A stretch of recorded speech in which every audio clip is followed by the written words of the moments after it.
जय श्री राधे कृष्ण साथियों, मैं भी कृष्णा ज्ञान सहारा चैनल में आपका स्वागत करती हूँ। कैसे हैं आप? आपके अच्छे स्वास्थ्य और सुखद जीवन की मंगल कामना करती हूँ। आपके अपने इष्ट देवों को कोटि कोटि नमन करते हुए, बड़ों को प्रणाम करते हुए वीडियो प्रारंभ करते हैं। साथियों, आज बात कर रहे हैं शुभ दीपावली की। दीपावली की आप सभी को ढेर सारी शुभकामनाएं।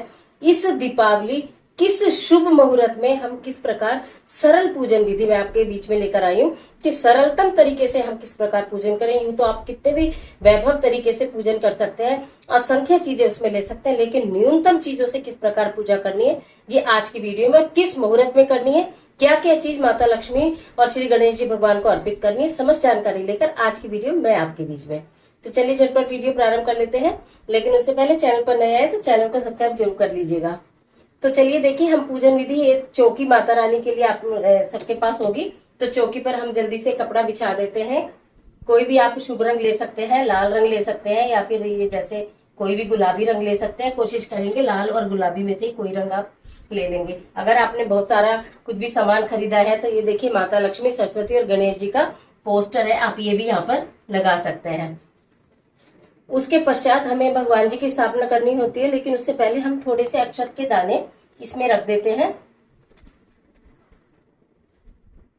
आशा करती हूँ आपको दिखाई दे रहा होगा।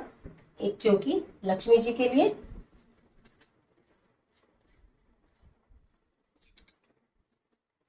एक चौकी गणेश जी के लिए।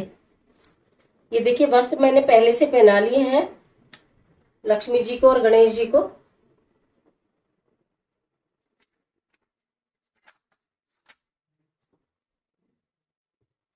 तो आप अगर नए वस्त्र लाए हैं तो नए वस्त्र पहना लीजिएगा और माला वगैरह पहनाकर। देखिए मेरे ना ये बहुत छोटे छोटे लक्ष्मी गणेश जी हैं, लेकिन ये बहुत पुराने, लगभग 20-25 साल पुराने हैं। तो मैं आपको बताती हूँ ना, जितने भी पुराने आपके पास भगवान जी हो जाए, आप उन्हीं को गंगा जल से पवित्र कर और उसके बाद आप उन्हीं की पूजा किया करें।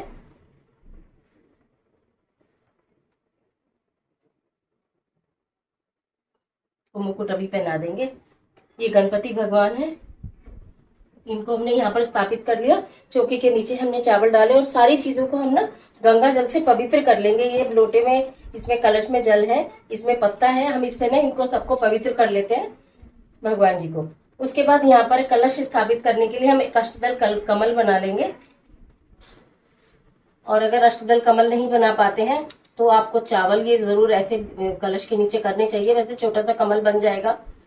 अगर आपके पास कमल है सचमुच का तो आप सचमुच का कमल जरूर चढ़ा दीजिएगा, और अगर आपके पास सचमुच का कमल नहीं है तो आप इस तरह से अष्टदल कमल तो जरूर बनाइएगा, नहीं तो कोई आर्टिफिशियल भी आप ले सकते हैं।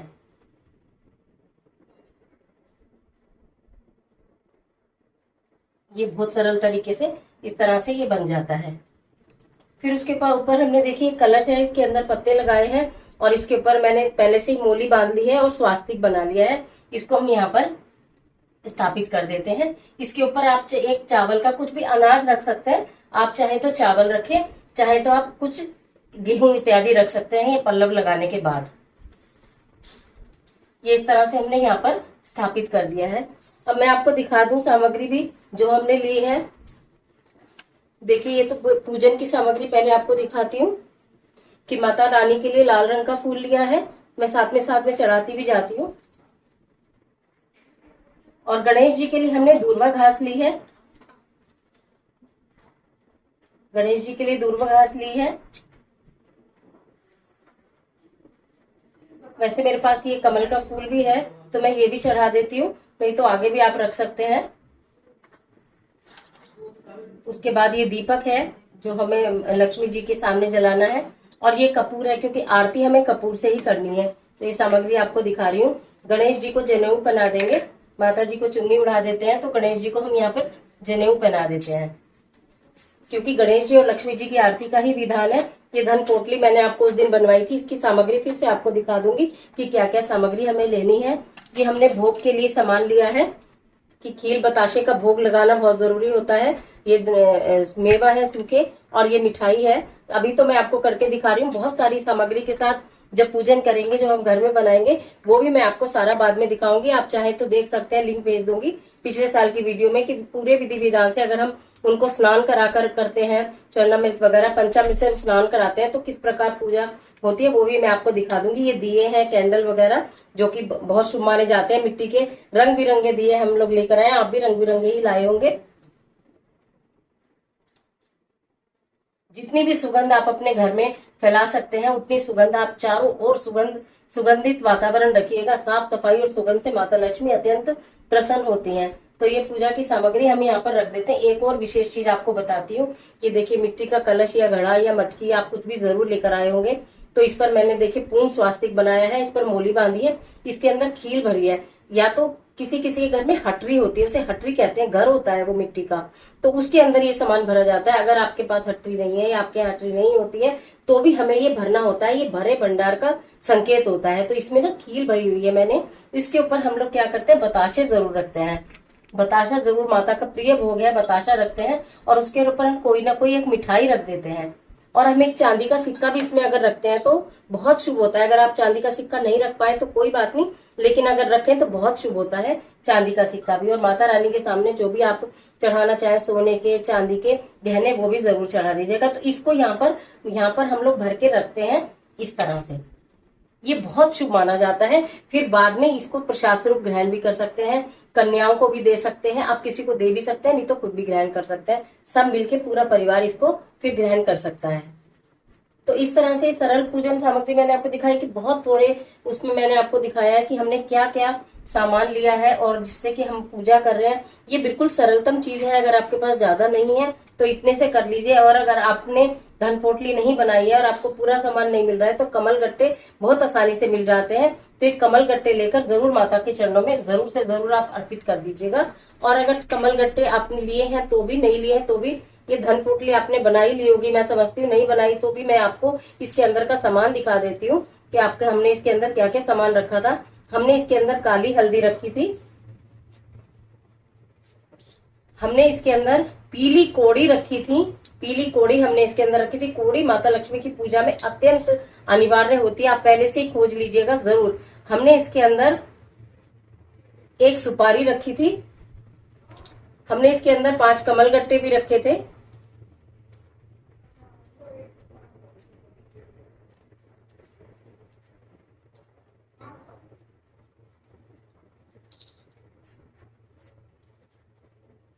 हमने इसके अंदर एक कपूर की टिक्की भी रखी थी, क्योंकि जो हम सामग्री रखते हैं, धन पोटली बनाते हैं, इसके अंदर अच्छी खुशबू बनी रहती है और ये सब चीजें खराब भी नहीं होती हैं। एक हमने इलायची का जोड़ा और एक लौंग का जोड़ा भी हमने इसके अंदर रखा था। उसके बाद हमने इसके अंदर 2 गोमती चक्र भी रखे थे।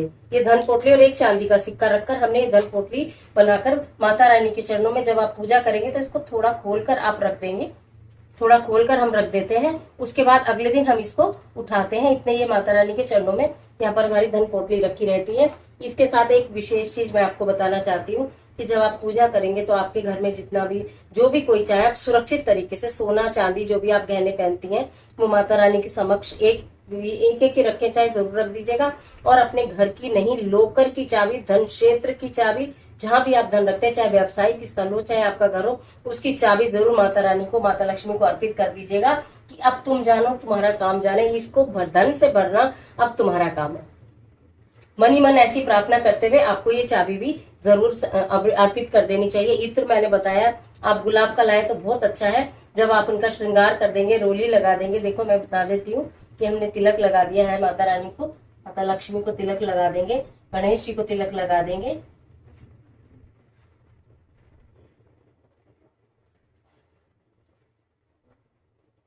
फिर माता रानी के चरणों से लेकर हम अपने मस्तक पर लगा लेते हैं और घर में सभी को आप तिलक कर देंगे। पीतल के बर्तन खरीदने बहुत जरूरी होते हैं। इत्र माता रानी को लगा दीजिएगा।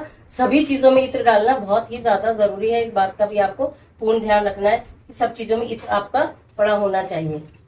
जितनी खुशबू होगी उतना ही ज्यादा आपको अच्छा लगेगा और माता रानी का प्रवेश आपके घर में होगा।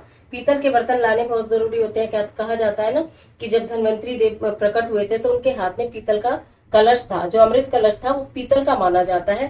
तो इसलिए पीतल का कोई ना कोई बर्तन आप जरूर लाएं, बहुत शुभ होता है। सोना खरीदना तो होता ही है, सोना भी ना खरीदे तो छोटी सी एक पीतल की कोई जैसे कटोरी है या कोई गिलास ही है, आप कुछ भी लेकर आए, उसमें कोई भी सामग्री यहाँ पर रख दे। जैसे कि मान लो मैंने यहाँ ड्राई फ्रूट्स रख दिए,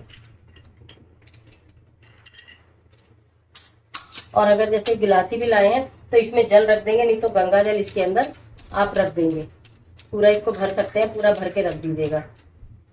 और 2 मिश्री के दाने जरूर डालिएगा इसके अंदर जब आप इसको रखेंगे। इस तरह से रखने के बाद ये यहाँ दीपक है, लेकिन अभी मैं इनको नहीं जला रही हूँ, तो आप ये सारे दीपक भी जलाएंगे। मिट्टी के जितने दीपक, उनकी क्या संख्या होनी चाहिए वो सब मैंने आपको पहले वीडियो में, शॉर्ट वीडियो में भी बताया है। उसी क्रम में आप शायद लाए भी होंगे। फल जरूर माता रानी को अर्पित किए जाते हैं। आप 5 तरह के भी ला सकते हैं, जितनी आपकी श्रद्धा उतने ही आप फल लाके अर्पित करिए पूजा के अंदर। तो हमारे ये फल हो गए, फूल हो गए, मिठाई हो गई, और उसके बाद ये मेवा हो गई है, उसके बाद ये कलश और ये हो गया, उसके बाद ये आरती हो जाएगी। आरती के लिए जो हमने दीपक जलाया, हम इसको नहीं उठाते हैं, हमेशा कपूर से आरती करते हैं। किसी न किसी थाली में रख कर आरती की जाती है, इस बात का भी आपको ध्यान रखना है। और जब वहां आरती के लिए भी रखेंगे तो वहां भी थोड़े से अक्षत आपको डालने चाहिए, या पुष्प भी आप डाल सकते हैं। अगर अक्षत नहीं डालना चाहे तो आप पुष्प भी आप इसको इसमें डाल सकते हैं। और जब इस दीपक को प्रज्वलित करेंगे उससे पूर्व भी आप यहाँ पर थोड़े से अक्षत इसमें नीचे बिछा देंगे। उसके बाद आप अपने यहाँ पर दीपक प्रज्वलित करेंगे। तो इस तरह से हमने यहाँ पर ये पूजन की, मैंने आपको बिल्कुल वो चीजें बताई हैं जो निश्चित आपके घर में होंगी। इससे ज्यादा असंख्य चीजें आप ले सकते हैं, लेकिन ये बिल्कुल वो जरूरी चीजें, और ये घर की ही चीजें हैं। फल फूल मिठाई ये तो आप हर पूजा में यूज करते हैं। बस केवल एक जो धन पोटली के लिए कमल गट्टे और गोमती चक्र और जो चीजें लेकर आए हैं, बस वही एक्स्ट्रा है, बाकी सारा वही है। माता लक्ष्मी इन्हीं चीजों से बहुत प्रसन्न हो जाएंगी। यदि आप माता लक्ष्मी को प्रसन्न करना चाहते हैं तो पूरे भाव से पूजा कीजिएगा। पर आपके भाव शुद्ध होने चाहिए, आपका घर साफ होना चाहिए, आपका दिल साफ होना चाहिए। जिह्वा पर किसी के लिए बुराई ना हो, किसी का गलत सोचेंगे नहीं तो माता लक्ष्मी निश्चित प्रवेश करेगी। बहुत सारी वीडियो दिवाली से रिलेटेड आपको दी भी है, और आगे भी मैं वीडियो बनाकर दूंगी कि कैसे आपको सोना, क्या आखिर समय है माता लक्ष्मी का घर में प्रवेश करने का, क्या समय है, उस समय क्या करें, वो भी वीडियो मैं आपके बीच में लेकर आऊंगी। तो इस बात पर आप मेरे साथ चैनल पर बने रहिएगा। अभी मैंने बहुत सूक्ष्म रूप से सरल विधि, बिल्कुल सरलतम विधि आपको पूजा की बताई है।